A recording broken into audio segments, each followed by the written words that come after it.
Hi guys, Pat the Plumber here, and hopefully by the end of this video I'll have you soldering like the pros.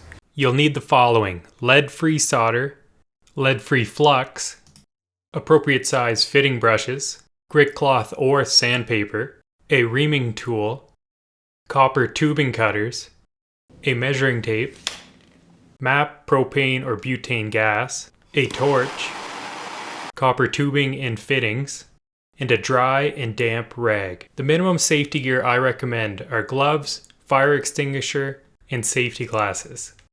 We don't always have the luxury of soldering in a vise in a well-lit garage.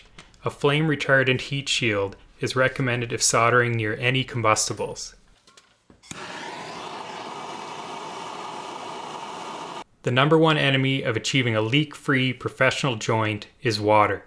Remove as much water as possible by bending the tubing down.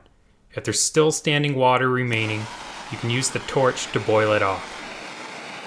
Determine the length of tubing needed with a measuring tape, and cut to length with the tubing cutters.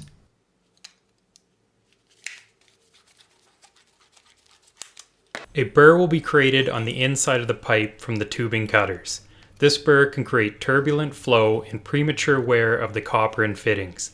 It is important to remove this burr with an inside tubing reamer. Here's an example of before and after. Any copper surface which comes in contact with each other must be cleaned and fluxed. The tubing is cleaned with the grit cloth and the fitting or female end is cleaned with the fitting brush. This is 3/4 inch copper, so a 3/4 inch fitting brush will be used. You are looking for a shiny bare copper look. Careful not to touch the clean copper surface, as the oils from your gloves or hands will contaminate the joint. A clean cloth can be used to wipe the copper dust away.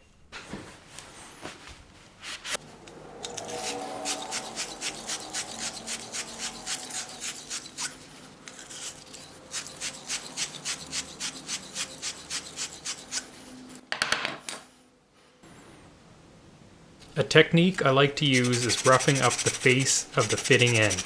I find this helps the solder adhere better and make a stronger connection.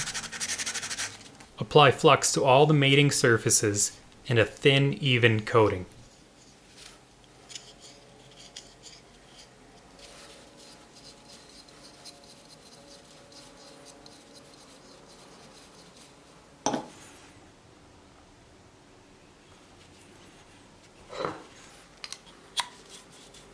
Before getting started, pull out a small amount of solder. I personally like having a slight hook on the end. We are now at the point where we can begin soldering. Apply heat evenly around the fitting connection. The solder will follow the heat. This is why it is important to heat the fitting or female connection so that the solder will be drawn into the fitting using capillary action. Use the copper tubing and not the flame to melt the solder. Test to see if the copper is hot enough every few seconds by tapping the solder against the joint. Careful not to overheat the fitting, as this will burn away the flux, causing the solder not to flow properly. A rule of thumb is using the same amount of solder as the diameter of pipe being soldered per joint. This being 3/4 inch copper, each joint should take a length of 3/4 of an inch of soldering.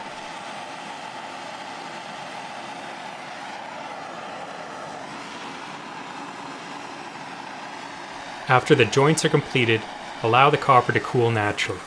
Cooling the connections too fast can cause fractures in the solder. After the copper is naturally cooled, wipe the joint with a damp cloth. This removes any flux residue on the pipe and fittings. Failure to wipe the joint will cause the area which has flux residue to turn green. This is a great time to inspect the joints as well.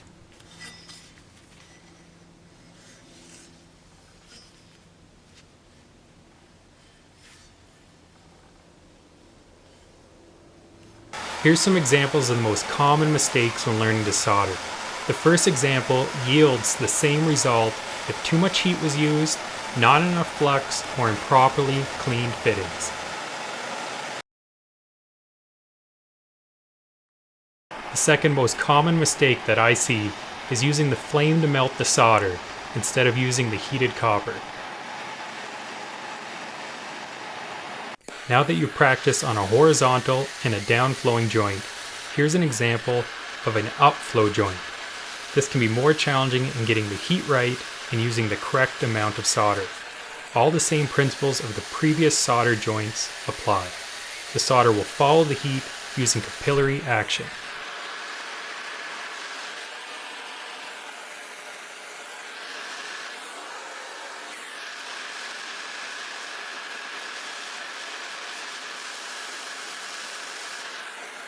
It is recommended to practice a few joints before taking on a project. This will get you comfortable with the heat, solder, and techniques. Even I, after thousands of solder connections, will do a few practice joints if I purchase a new torch or try a new flux or solder. Just remember not to get frustrated and that the prep is the most important part. Taking the time to dry, clean, and properly flux the connections will make the difference between a joint that will leak and one that'll last a lifetime. Hi guys, thanks for checking out my video. If you aren't familiar with my channel, I basically make how-to videos that are trades related on my spare time. If this video helped you out, subscribing, liking, or commenting on the video would be greatly appreciated. Thanks, and we'll see you on the next one.